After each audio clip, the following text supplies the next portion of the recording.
Welcome to the Soul Tribe Podcast. The Soul Tribe Podcast was created to help you navigate through the world of spirituality, wellness, and self-development in an easy, grounded, and relatable way. We break down everything from the Akashic records, manifesting, spirituality, and so much more. We want to help expand your boundaries and bring the spiritual world to you in a fun and easy way. Get ready to be inspired with tips, tools, and easy to digest information. Let's do this.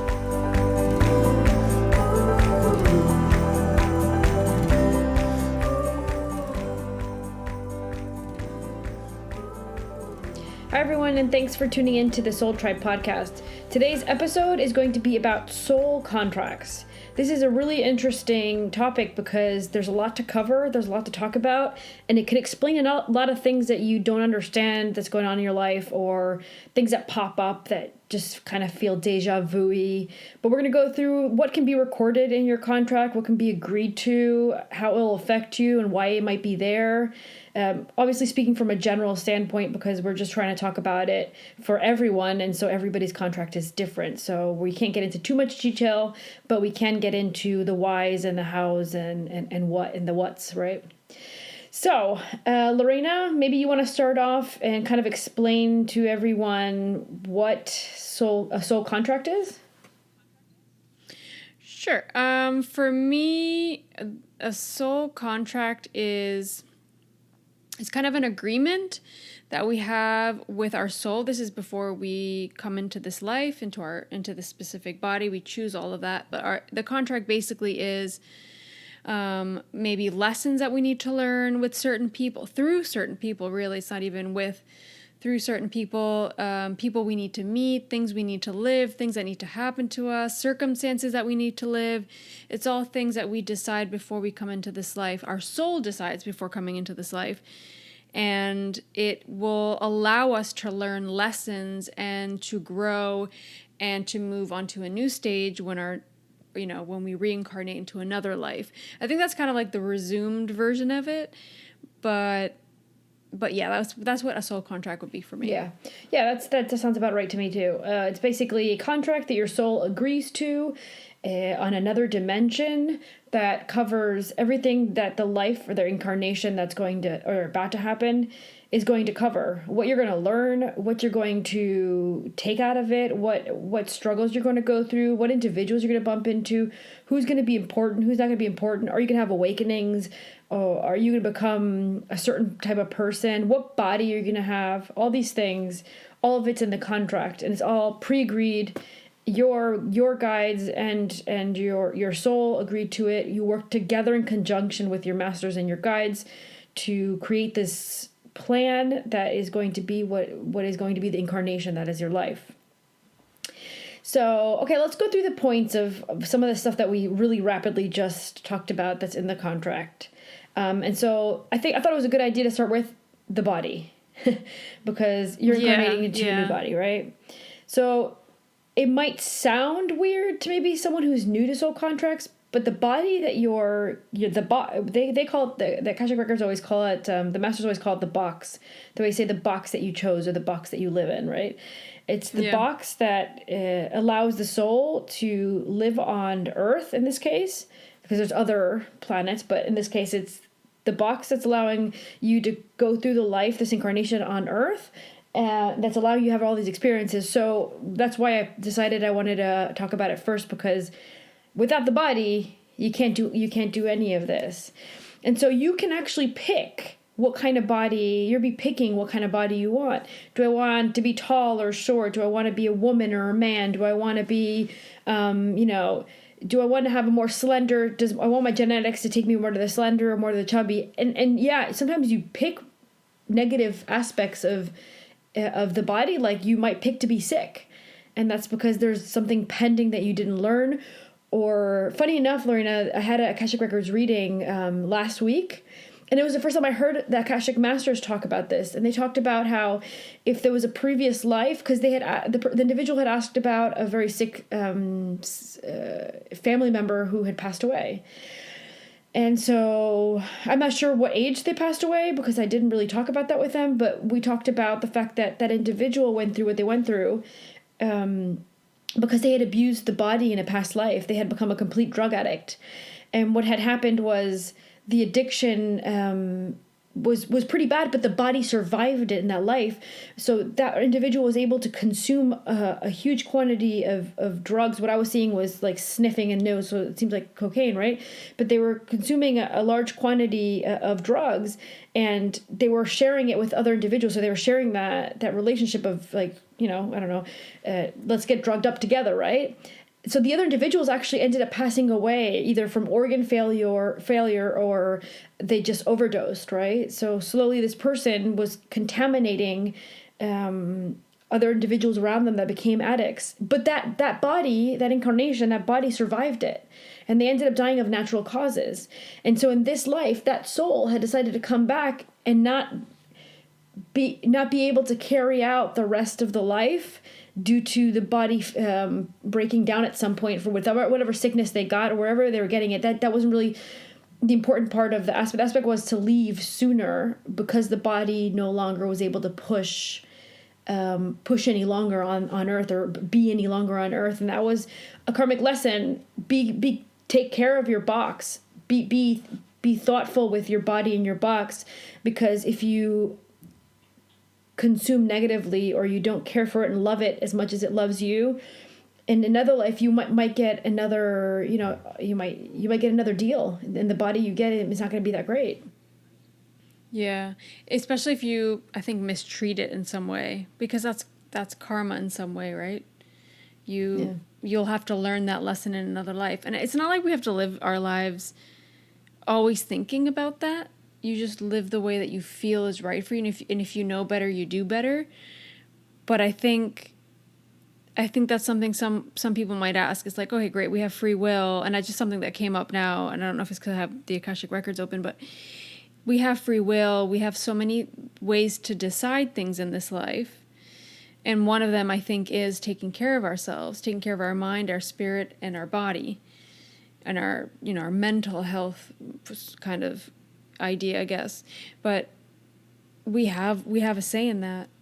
So that's where we can influence what happens in our next life. I don't know, I just wanted to put that out there because I know there's going to be a lot of points coming up that seem like it's all like so predetermined that it's hard to think, oh wait, how do I have free will if all these things are already made up for me? Like everything's decided already. My soul's already decided, right? Yeah, you do have, that's true. You do have free will, but that's the reason why I told the story, because we don't really share details of readings we have, but in this case, the Akashic records, I have mine open too, are giving me like the okay to share the story. And that's because it's an extreme case where drug addiction didn't interfere in the life of that individual, interfered in the lives of those around that person. So that person, when they were incarnated, that person's life created the perfect storm for the individuals to consume more. And those individuals who consumed more ended up passing away sooner than their contract had been. And so this was more, I intervened in the plans of others because I might have pushed them to consume a little bit more because I was really into it. And my body was able to handle it because some bodies can handle it better than others, right? For sure. Yeah, and that's also part of, I guess, our soul contracts. Okay, so the next point that we have here on our list would be... Oh, can I just point one thing out? Because I want to tell the funny part of that story. When we were doing the reading, I, as a joke, jumped in, and it wasn't the Akashic Records, it was me. I jumped in, I said, oh, don't have that next piece of cake, like saying you're abusing your body. It was a joke. And then we were all like joking, we were joking about it. And then the masters jumped in and said, no.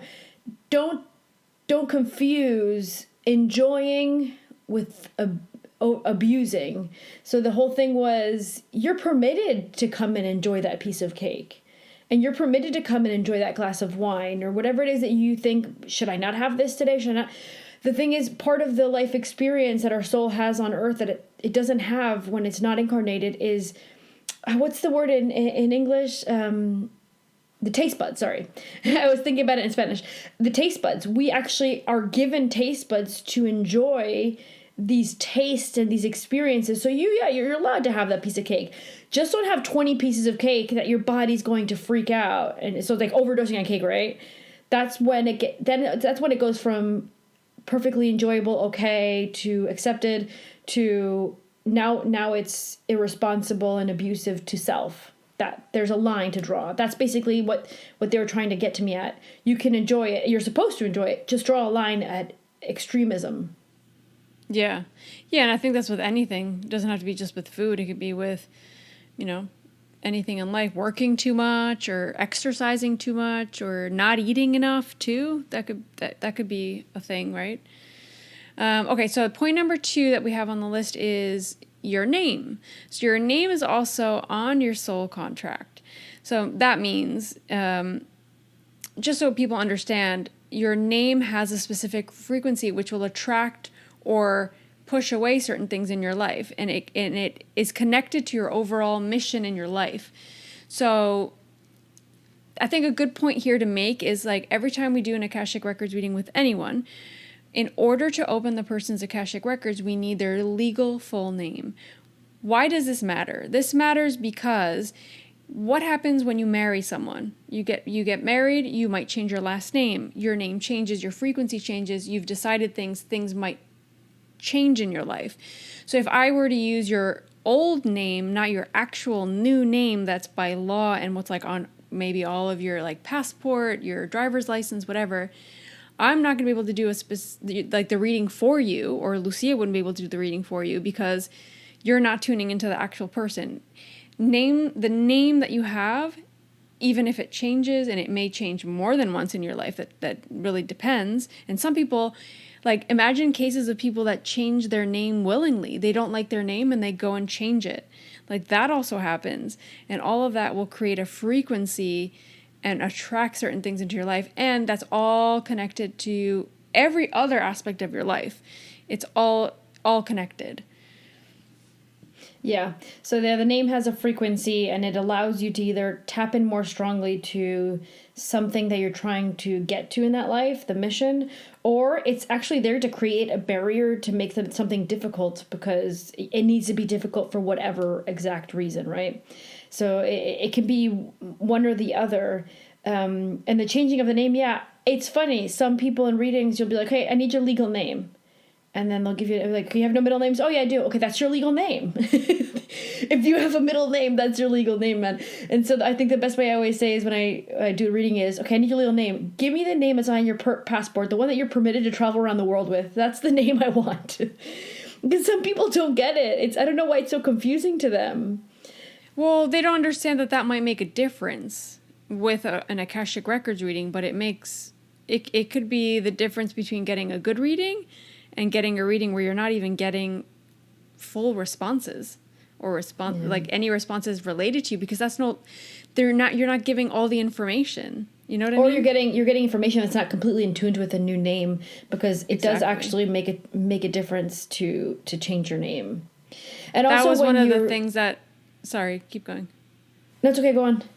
I was saying that's one of the things that my teacher emphasized quite a lot. She said it's so important that you have the person's legal full name. Like, you have to insist that they give that to you, because otherwise it's like you're not tuning into them. You're not able to give them a reading that'll assist them in any way. Yeah. Yeah. But also, like, when somebody gets married and they change their last name, not only is the frequency changing, and it's going to change, either it's going to go in favor of your mission or it's going to create an extra barrier for your mission. That one of those two can happen. But also, you're starting to accept pending karmic things from that last name. That's also a thing. So if you decide to get married and change your last name, think about it twice if there's a lot of, like, negative aspects to that family in the past. Like, maybe the great-grandparents had a really hard life and it carried on to the grandparents and things like. I would think twice before I put that last name under my name or changed it out, because you're accepting that karma. You're saying yes to helping the family clean that out very slowly. You're going to be one step to cleaning that out. You and whoever comes after you with that last name will help clean that out. But what comes to me here is like, okay, great. It's like you have to think twice about it, but what if you know that the person's right for you, right? And you're there and your mission is to assist them in awakening maybe the family to something because that's who you are. Like it might have a purpose for you to take that last name and to take on all that karmic. Do you know what I mean? Yeah, but also you're already interacting and you're having a life with those individuals, so you're already partaking in the awakening of them if that's your thing. Like the last name, I think the last name is a little bit heavier in the sense that this is like you're accepting something more than just that family. You're accepting things from beyond that family, for like other generations behind. We can talk about great grandparents. Let's say that there was a great grandparent that had been a serial killer, and in the moment of death of that serial killer felt guilt and remorse and all this other stuff that's very heavy, and it carried on to the blood of to the rest of the family. And now you're going to take that last name, and maybe you're carrying that with you, and you start realizing, oh, I don't know why, but ever since I got married, like I've been feeling like extra guilty, or like you somehow absorb it in a way. You're accepting to help. That's what you are. You're accepting to help that karma, and sometimes you don't have to actually. You can still get married and partake in the interaction of souls and what you're supposed to do with them, and why you married that person and why you married into that family. You can still interact and do your thing without having to take on the karma. That's like even more. Yeah, that makes sense. I'd be interested in doing more research on that. Yeah. Seeing how maybe like specific people were affected by this. I don't know. That's something to put on our list. Awesome. Let's go to the next point then.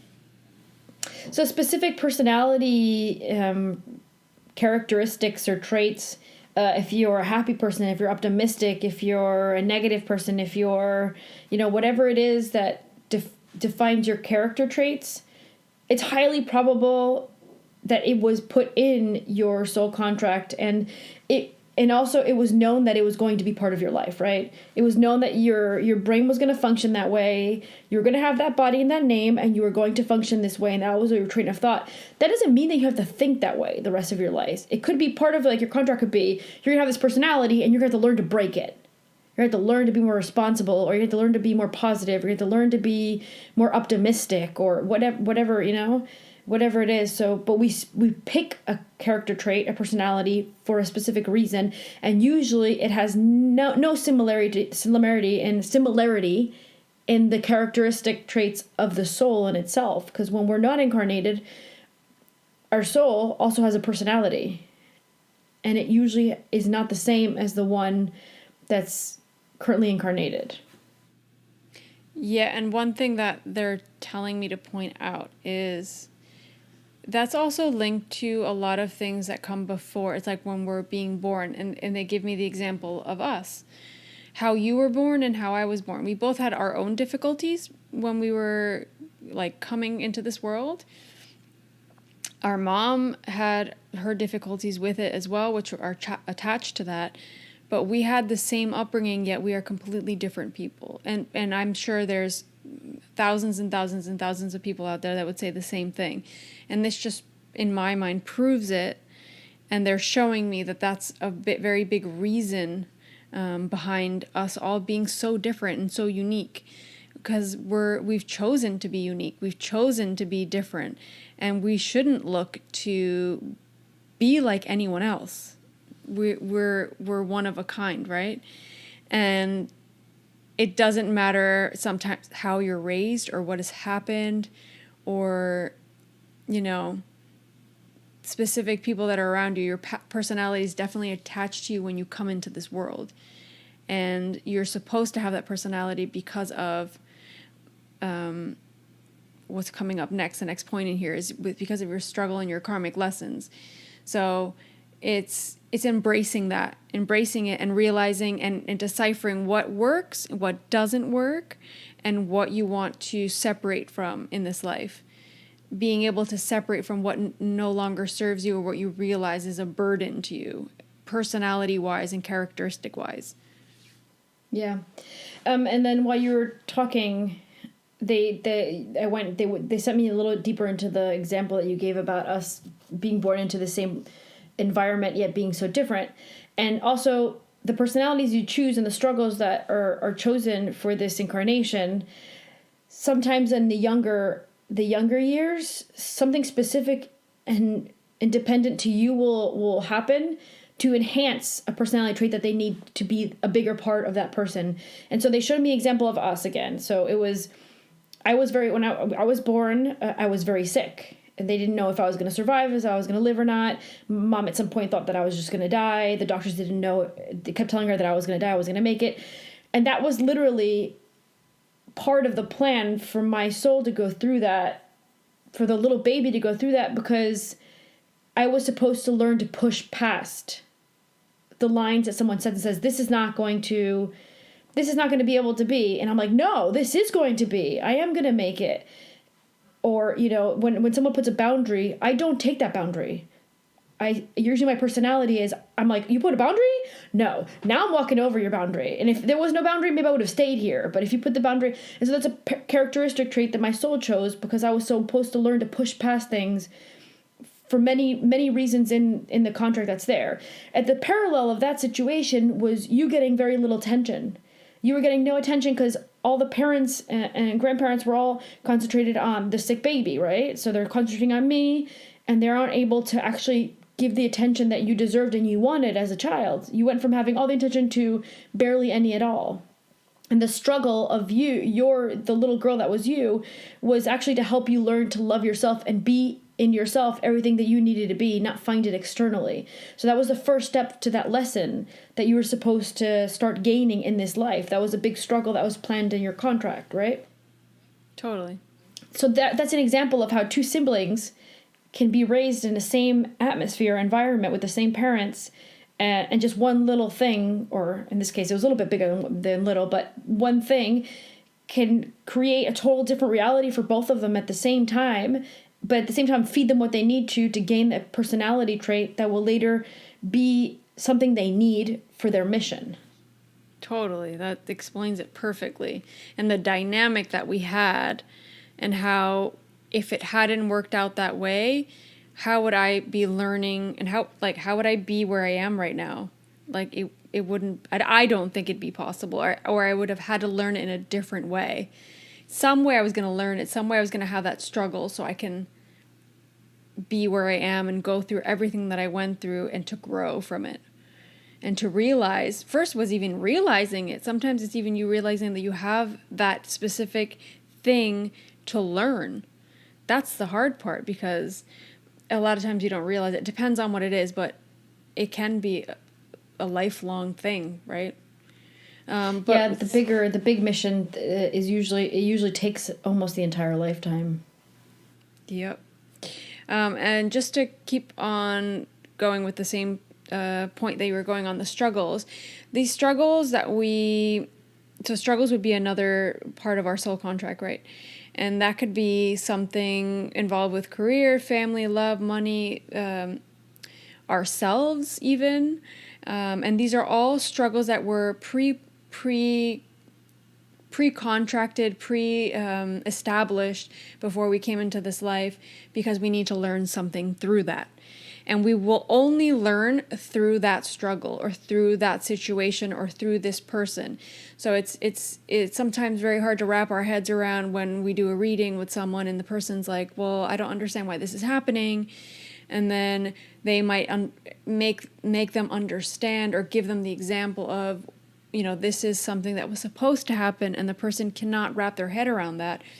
I think you need to get a little more insight maybe in that sense, because when we have our heads so kind of like rationalized around certain concepts and ideas, and if we can just open our minds to that possibility, because it is hard to wrap your head around if you're not an Akashic record reader, or you're not this, kind of a little bit awakened to all these ideas and concepts.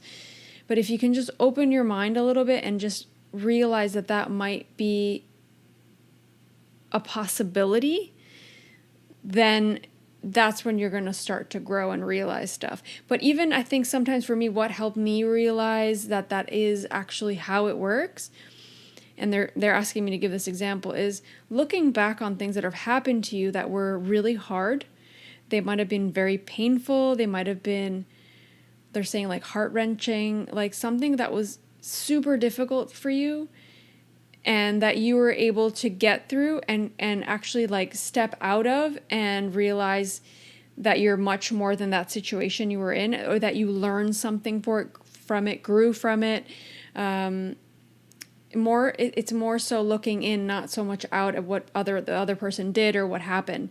It's more looking in. And if you can look back and see the process that you went through, then you realize that it was meant to be, because you've gone through it, you grew, and you're at the place that you need to be right now. And it's always about that, right? Yeah. So struggles, like, yeah, I think you basically pointed the whole thing out about struggles. The only thing I would add is maybe an example. And the example they're giving me is someone's born into a family that's pretty broken up. Let's say that the father's not there, the mom's a struggling single mother, their siblings are ages totally different. This is the scenario they're painting. Their sibling is either much older than them, right? Or much younger than them.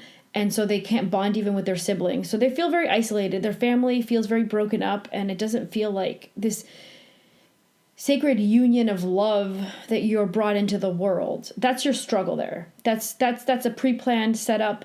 You were planned to be born into family, to struggle through figuring out what family is and what family really means. Now, this person, if this struggle is accomplished, if the lesson of the struggle is accomplished, then it's highly probable that they will accept it. This is always, because the thing is, always accepting the struggles in a positive manner. Because if the person could take two routes in this case, and this is important to talk about the contracts at some point, we'll talk about the routes, which is free will, right? They can take two routes. The routes of anger, frustration, and feeling jealous of other people that were born into better families, or better setups of families. Or they can accept it and go, you know what? Well, I'm going to create the family that I deserve, that I know that I want. On my own. I don't have to be born into it. I will create it myself. And they find someone they love, and they respect that person. They don't hold resentments to that person of what happened to them in the past. And then they create their own family.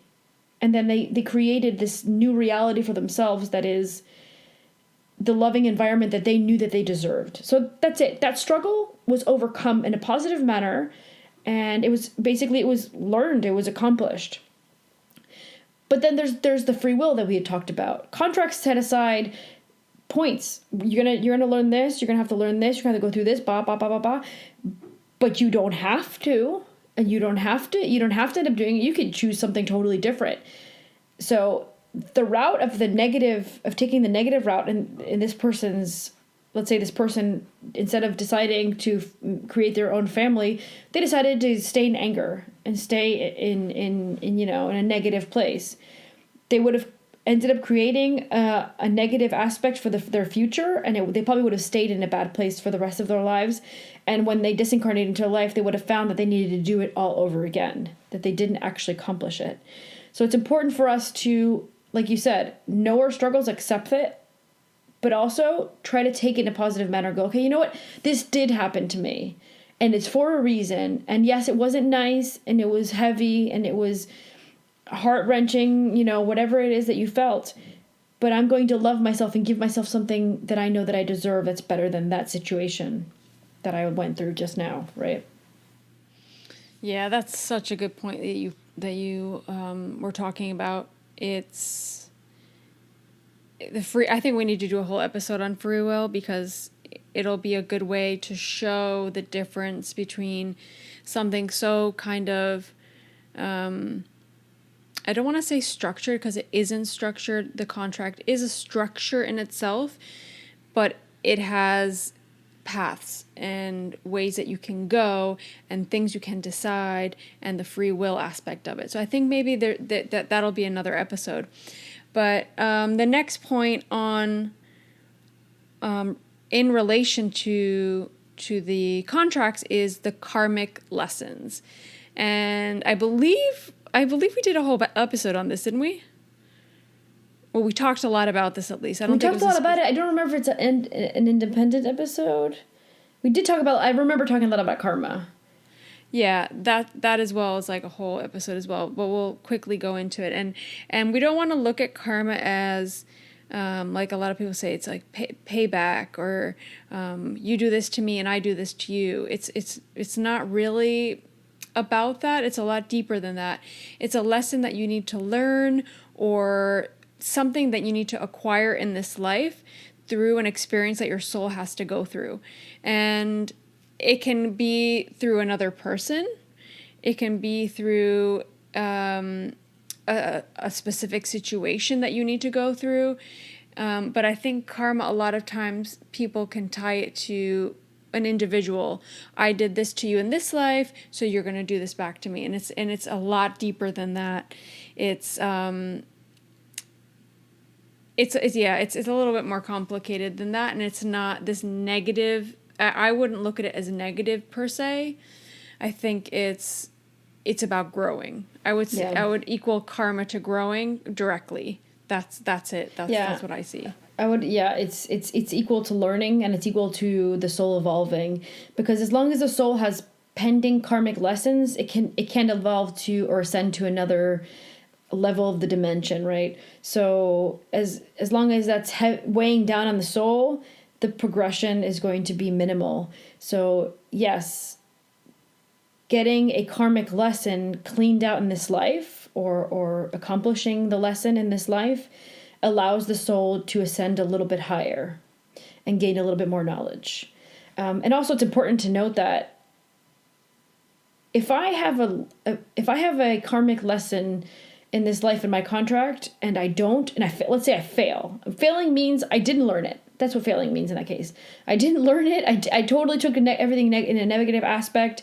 I ended up derailing and just learning the wrong thing and reacting the wrong way, and the lesson was not accomplished. Now I need to do it all over again. Now my soul needs to come back in another lifetime, in another life, in another body, with another plan, and incorporate this karmic lesson into that life, right? And what the masters always say is, it's better to get it accomplished in this life, because in the next one it's going to be harder. Every time I repeat the lesson, it's going to be more difficult, because it's almost them pushing us to get it done already. All right, get it done. Come on, let's go. Get it done. All right.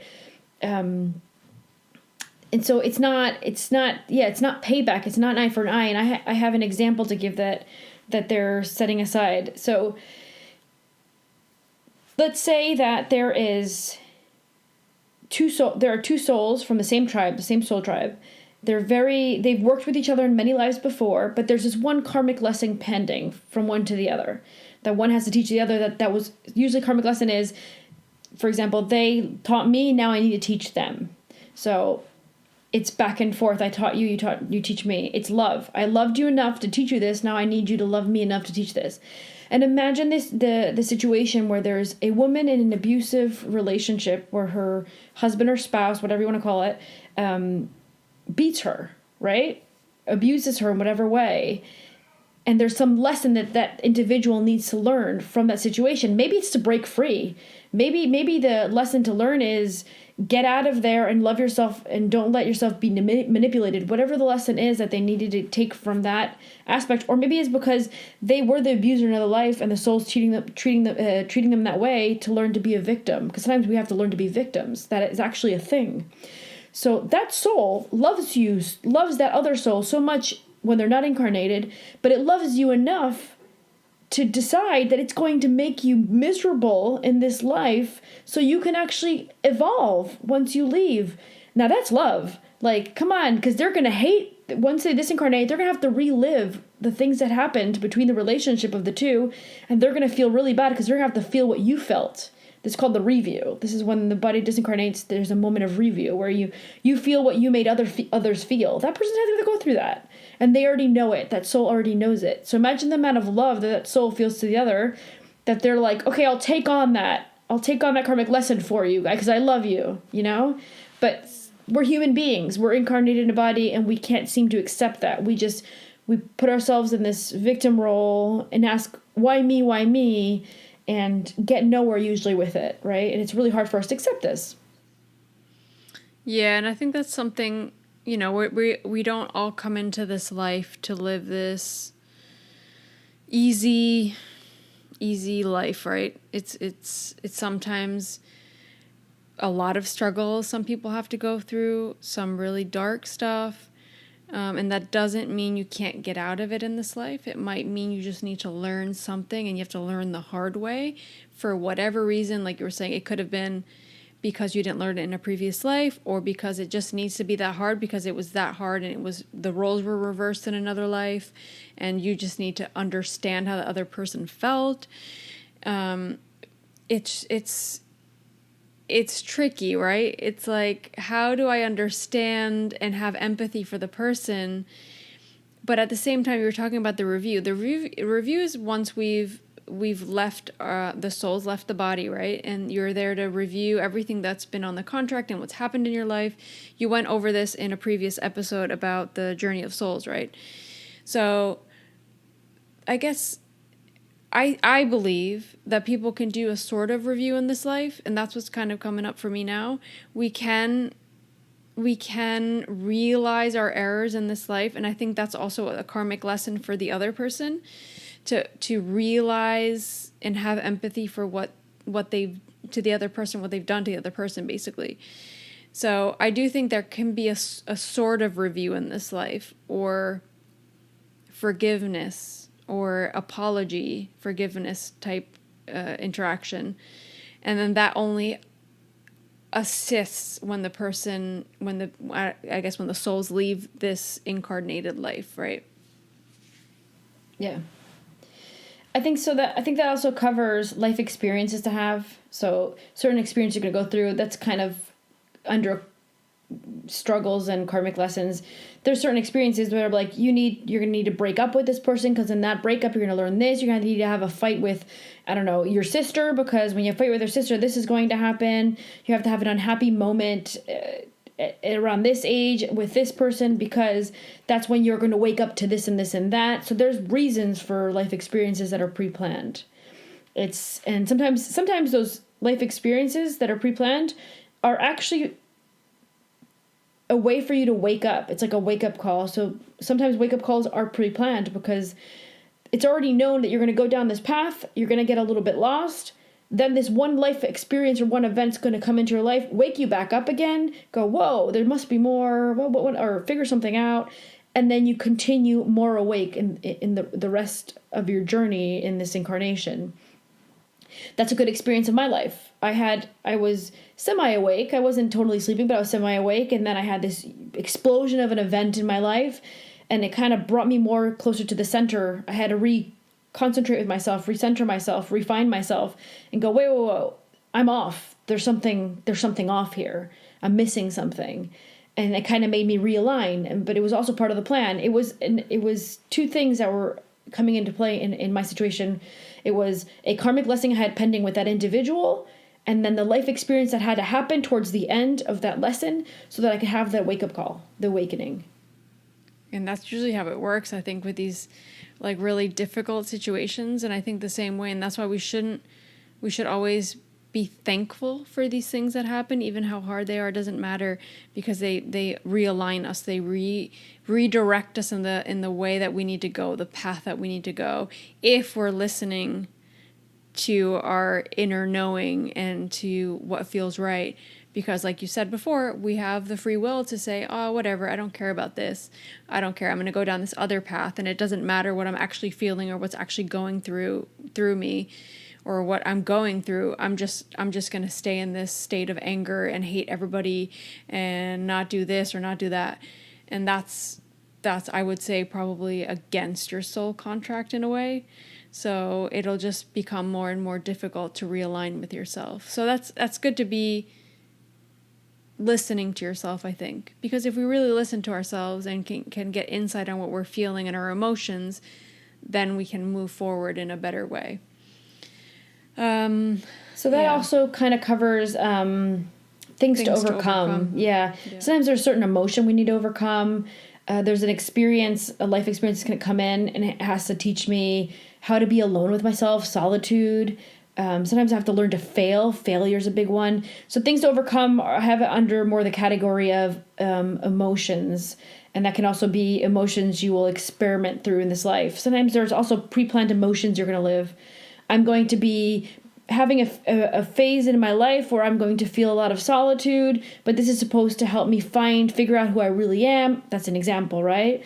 Or there's going to be a moment in life where I'm going to doubt myself a lot, and I'm not sure if I'm, on the right path, but this is part of the experience, an emotional experience for me to confirm what it is that really I'm passionate about and what I really love. I mean, the examples are limitless, really. Oh my gosh, yeah.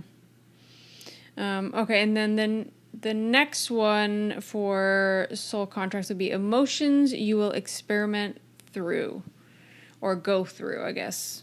Yeah, that's what I was just talking about. So things to overcome and emotions to overcome. I guess that's all within the same. Yeah.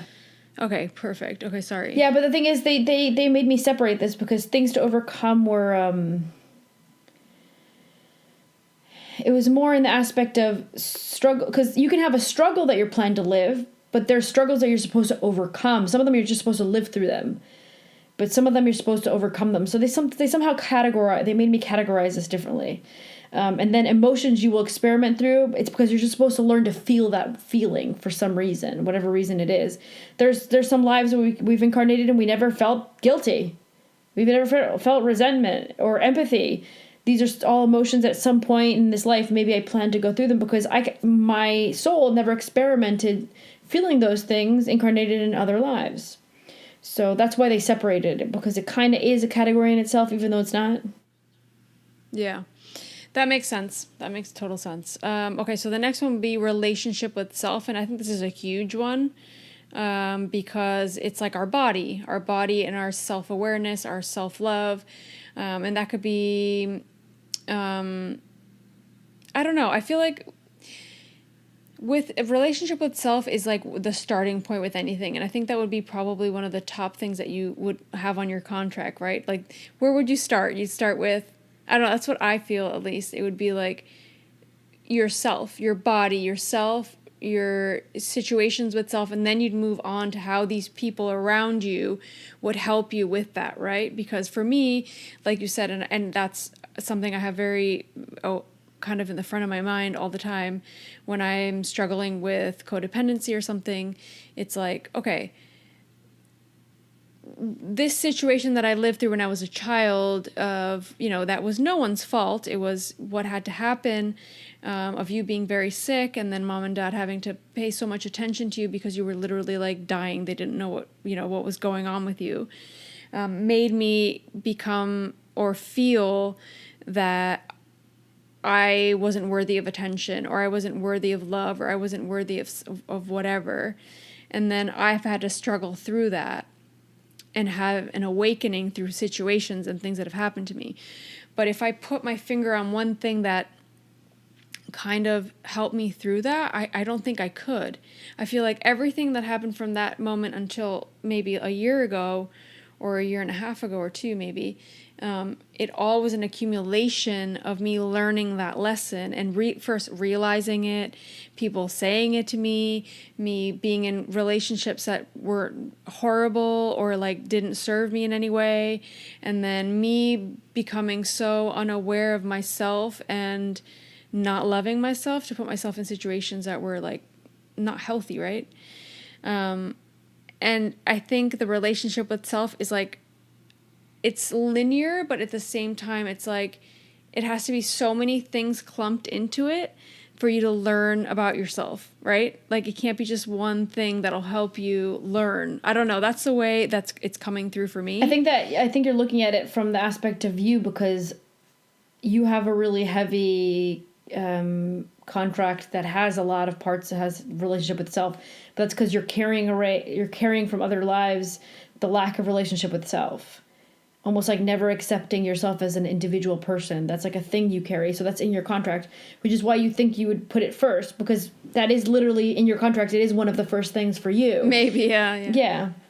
But if you go to a contract like mine, it's actually at the end, because it's something my soul's already gone through it many times. I've already figured out how to figure out who I am. I was born pretty clear in who I am. I still am that way usually. So that's not like a heavy part of my contract. So it depends on who you're asking, how important it is. The order. and the or importance. how heavy it is in the or how heavy it is. But I do think in that sense, what came through was like it's not something like I don't know, maybe they're saying maybe sometimes in very specific cases there can be someone that like can deal with like this lack of self-awareness, because relationship with self can be more than just self-love. It can be with your body. It could be accepting your body. It could be accepting things about you, characteristics, personalities, where you live. Like it could be so many things, right? But I think usually it's like a journey. It's like a life journey for a lot of people. It's funny, the relationship with self information I get from them, they gave me a really easy explanation, and it was the soul has a different characteristic and personality traits in every life. And it has a different one, so it's totally independent and different from the one it is when it's not incarnated. So when we put the soul back into a new body with a new personality, it has to accept who it is in that life. It needs to go through the process of accepting, oh, this is who I am now. And in the past life, I was this other person. Okay, this is who I am now. Sometimes that's even like you said, the body. Sometimes it's the body was a woman, it's a woman now, but in other lives it was a man many times, and now has accepted being a woman. So that was part of my journey too, like accepting my feminine side. That was a whole journey for me. That's part of this self journey. It was crazy. Yeah. And I realized that through the Akashic records, right? Yeah. So relationship with self can be something. It can be really big mission for you, a really big part of your contract, or it could be something small because you've been there, done that kind of thing, right? Yeah. But then that takes us to the other relationship aspect, which is relationship with others. Now, when we're talking about relationship with others, it could be coworkers, it could be friends, it's the bonds that you create, it's the relationships that you bring into your life, all these things. And under relationship with others, we can put down family members and partners, which we're going to get more into details with each, right?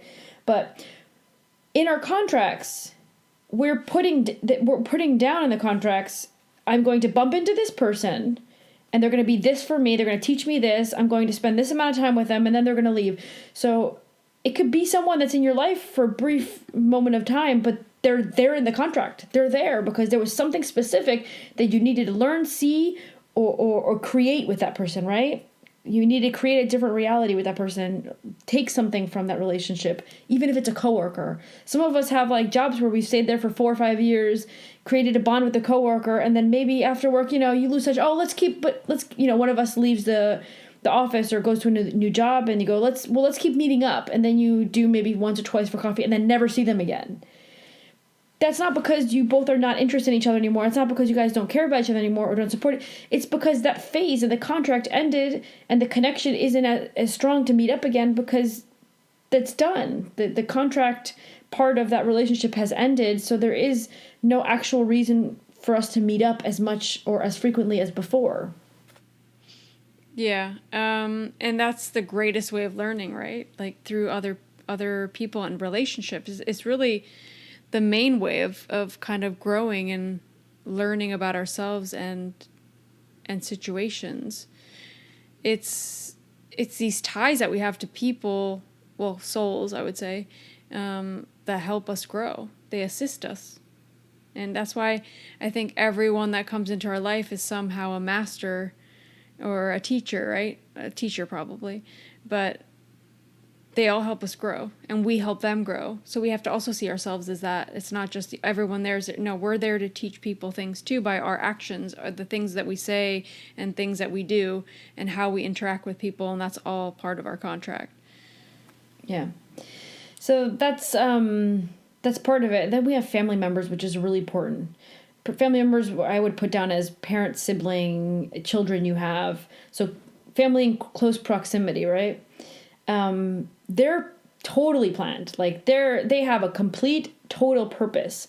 And some people will have mothers that are totally absent or fathers that are totally absent. There's something there to learn from that. There's a reason for that parent. It was already known that parent was going to produce you and disappear, for example, right? So all the relationships in my family members I have, even if they're not there anymore, there's a reason for that. It's planned that was supposed to be that way. Yeah. I don't really have much more to say on that. I think not only Akashic records, but as well family constellations, things that I've worked through, and they will repeat that time and time again. Everything starts with your family. So there's always 100% reason why these specific people, their personalities, the way they are, the way they treat us, the way we treat them, that's all aligned. That's all has a reason, and there's no need for us to feel like a victim, I guess, of it. It's like our soul has chosen it, and we need to learn something from it. It's us. It's our duty in some way to be awake, to realize that, and be able to work through that in this life, however that has to be. And it could be really messy. It could be maybe easier for some, harder for others, but that's our mission, right? And sometimes like souls get it wrong in the sense that, so the family nucleus usually switches around. Like siblings can become parents, and they can become on, something else. Like we switch around. We're not always the same. We don't always play the same role with each other. And I've seen this happen in a few readings where a parent becomes a child instead of being the parent, because in other lives it was actually the child. For many lives with that individual, instead of the kid, I'm trying to explain this so it's clear. Like the roles. You mean the roles? Like, for example, like I can give a good example. One of my good friends, I was always treating him like I was his mom. And then I asked about it in Akashic Records reading, and it's like, oh, it's because you were his mom in another life. So I would treat him like my son. Like, be careful, make sure you bundle up. Like, don't do this, don't do that. Watch your step when you're doing that. Like, and I'm that's my personality. But with him, it was weird. It was like, I did that more. And then I asked about it. I'm like, why the heck do I treat him like I'm his mom? Like, I feel like we're friends. We're really good friends, actually. He's one of my best friends. But that was the dynamic we had, and it was always funny. And I remember telling him, and he was like, that sounds right. I'm like, it is right. Yeah. Yes, that's a good example. Being a mom to that soul in another life, it's almost like the frequencies get together again, and you go back into the roles without realizing you're going back into the roles somehow. So sometimes it's not part of the contract. Sometimes it's just this frequency that read each other. You recognize the person from another life because the bond was great, very great in that life, and you somehow semi-take those roles up again, which is not the right way to go about it, because you're not supposed to be his mom in this life. If not, you would have been, right? So that goes with free will, though. You can act and be the way you want with others individuals. It could be in line with the plan, or it could be totally off track, and you're going to have to do it all over again if you are off track. So that, I guess that takes us to parents. Which the thing about parents is, I wanted to separate it because it is family members, close family members also, like we were just talking about, but I wanted to specifically talk about parents individually, because usually our parents are set up, I find that they're either lower or a higher level, evolutional level. It's weird. So usually the children are the ones that are more evolved than the parents, because the children are here to give the parents an awakening of some sort. And by them interacting with a lower level, they're going to learn things from that interaction with the souls that are not as high in the learning evolutional ladder as they are. Yeah. I think you discussed this. I think we were talking about this the other day, weren't we? Yeah. Yeah, I thought that was really interesting, that take on it, and that the way that it came through. It's not always the case, but it can be always the case. But I've seen that. I can see that with specific, maybe people you even follow like on social media. You can see that specific parents are very like awakened. They're very awakened beings, and they're like emanating that to their kids, and their kids will become awakened. They might have not been that way when they were born. I don't know specifically, but that's the way I see it. And I find it fascinating, because it's like, as a parent, you have so much influence on your kids, even, regardless of their personality and how they come in the body that they've chosen and these things that they need to go through, because it's separate from you, obviously.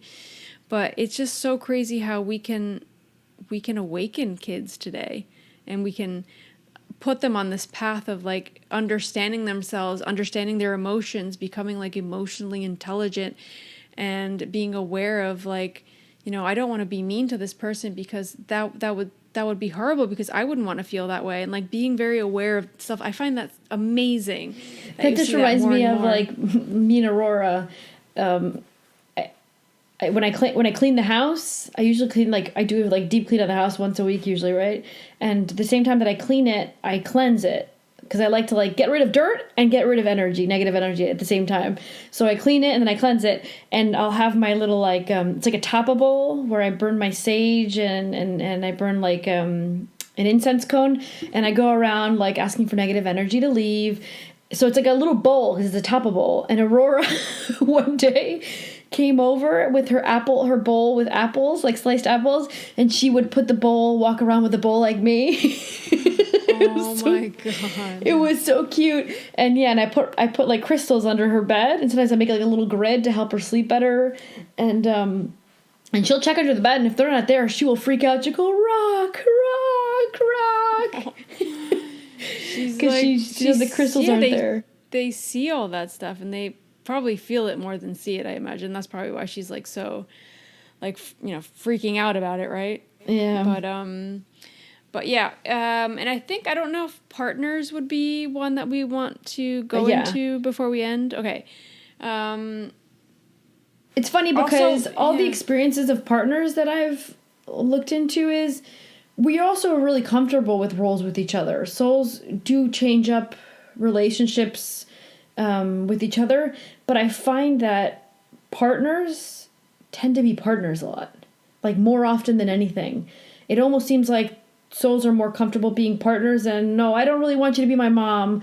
Maybe let's meet up in the next life and be partners again, but no, not really. So it's weird. Partners, for some reason, seems to be another box in itself with soul relationships. It's the switch up isn't like, I highly doubt that your soul and my soul will come into another life as partners. And also we've seen past lives of ours, and we always seem to be siblings.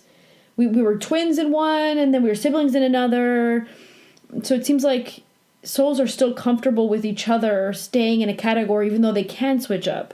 And partners is one of those. At least I've seen that.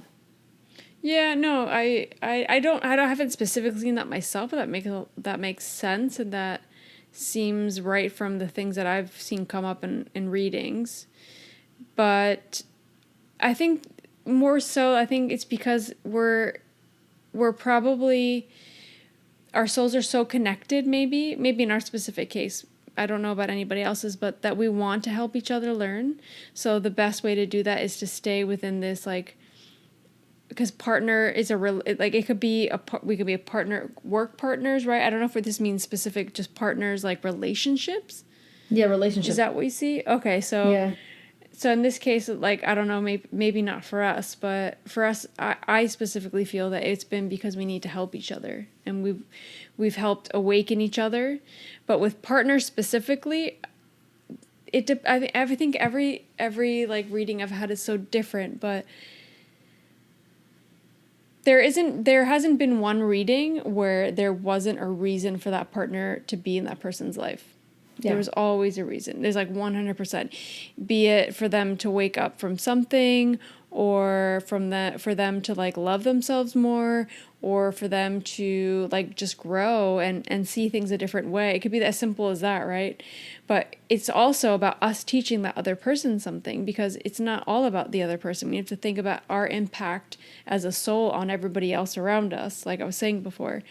But that's essentially it. We have these partners and these relationships with, it depends. It could be same sex, it could be different sex. It doesn't matter, whatever that is to you. But it's there to teach us something and for us to grow. And it could be really hard. And there could be specific relationships we have in our life which are like gut-wrenchingly hard. And then we have to like go through so much pain with it for us to grow, and others could be so easy and they could be so quick, and they could like be in our lives for a few weeks or a few months and then they're gone, but it made us realize that we're alive, or I don't know, there's just so much to it, and it really depends on your soul contract, but that's how I've seen it, at least. I don't know about you. I have an example of like a really short event that came from past life and that impacted me.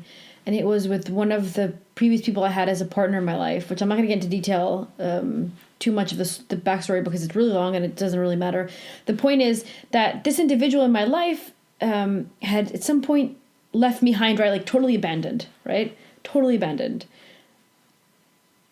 And then I was, very upset about it. I felt very, like mistreated. I felt like I felt like the person didn't really love me like they said they did. And when I got a reading with my reader at the time, she's like, the only thing that happened is he did the same thing to you that you did to him in another life. You left him high and dry. Like it was this whole past life where in that life we were the same sex, because we can change up sexes too, right? But he had left his wife for me and I never showed up. So, and then it was kind of like, well, I've learned that. So the lesson was, I was like, oh, great, an eye for an eye. I remember because this was when I was first on the path, so I was taking everything negatively, the karma thing, right? And then she's like, no, it's not an eye for an eye. He was learned the lesson of the feeling of abandonment, and you learned the lesson to abandon.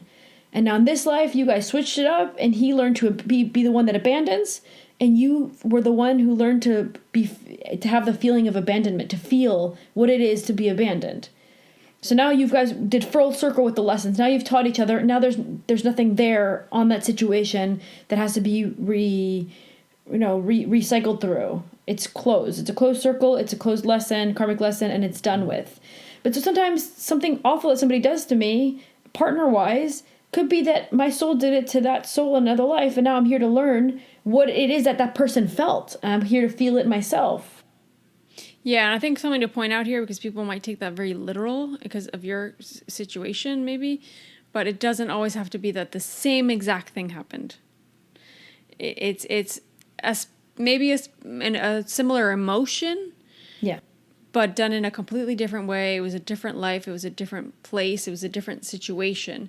So that's just something to point out, because I think people might think, oh, but if this person's being really mean to me and treating me wrong, it's because I did the same exact, like I treated them wrong. I said bad things to them and I wasn't nice to them. No, not necessarily. It could be, be a little bit different, but yeah, like that's a really good example. I think people will understand that. And yeah, but it also doesn't mean that you have to sit down and accept it. No. Yeah. No. That's where you have the right to learn. You learn to feel it. You accepted the feeling. You live through them, but you can still put value to yourself. That doesn't mean stay in victim role and be victim. It just means, okay, you just learned a lesson. There must be a reason you learned that lesson. Now accept it and go for something better for yourself. And not only that, because great, you can, like in your case, remove yourself from the situation, realize that you're more than that, and that you grew from it, you understood it, and then forgiving. Because if you don't forgive, then the cycle doesn't really close. The forgiveness part is like a really important part. And we did a whole episode about that because that's how important it is. And I remember I spent a really long time very, very heartbroken about it. And just hearing the reader say that, I went, oh, okay. And it's almost like I somehow managed to accept it just by hearing that. And I was like, that makes sense. I somehow feel better. I don't know why, but I somehow feel better. And that allowed me to move on, because I wasn't able to move on from it. I was very, very angry and upset about it. Yeah, that's a good point. That's something good that you can get out of a reading. Understanding why something's happening, even if it's an idea or a concept and you don't have all the specific details, because you don't always get them. You just need to understand that that's something that happened, that this person's here to teach you this or that, and then move on, learn from it, forgive, and then live your life the way that you need to live it, that you want to live it. So that's something that you can get out of a reading, for example. And that's happened to me multiple times, of understanding something and being able to let it go and move on with my life, or feel better about it, basically. More often, that's the reaction individuals have in readings. They're like, oh, yeah, that makes sense. Okay. And they accept it. I've had very few where the person's like, no, I deny that I would be an active participant in accepting this in my life. That's very close-minded way of not accepting it. I would never choose this. And that's the ego. That's the ego thinking about it and saying, I would know. Why would I put myself through that? That's no. So like you said, the key is the information is going to allow you to accept it and heal it. that's exactly how it works. I don't know if there's anything else you want to mention before we close off. No, we covered every aspect of contract that I wanted to talk about. Yeah, I think this is great. This gives you guys like an overview of what like a soul contract can contain and what kind of stuff that might come up on a reading, or even like you can ask about specific struggles, things you need to overcome, certain emotions in your life, relationships that are in your life. You can ask about those things in a reading and maybe get more insight on it and understand the dynamic and why things are happening or why these things keep repeating in your life. That's how I see a reading going. Like if you can put your like put down these questions correctly and like from a place of like wanting to know deeper than like just like trying to get, like you say, gossip from someone, then you're on a great path. You're going to get generally a good reading, and you're going to be able to understand yourself and your path a little bit more. Okay, so guys, don't forget to follow us on Instagram. Our Instagram handle's @soul_tribe_podcast. As well, if you feel called to, please be sure to go on iTunes and rate and review us. That would help us so much. And we want to keep putting out so much more content and interviews. And by you guys rating and reviewing us on iTunes, that will help us to continue to do this and for it to reach more and more people. As well, all of our contact information's on the show notes, so be sure to go on there and check us out, our website, our Facebook, our YouTube. And I think that's it. I hope you guys all have a really good week. And if you have any topics or anything you want us to touch on, as always, make sure you contact us through the form on our website. And that's it. Thank you, everybody. Have a great week. Thank you. Bye.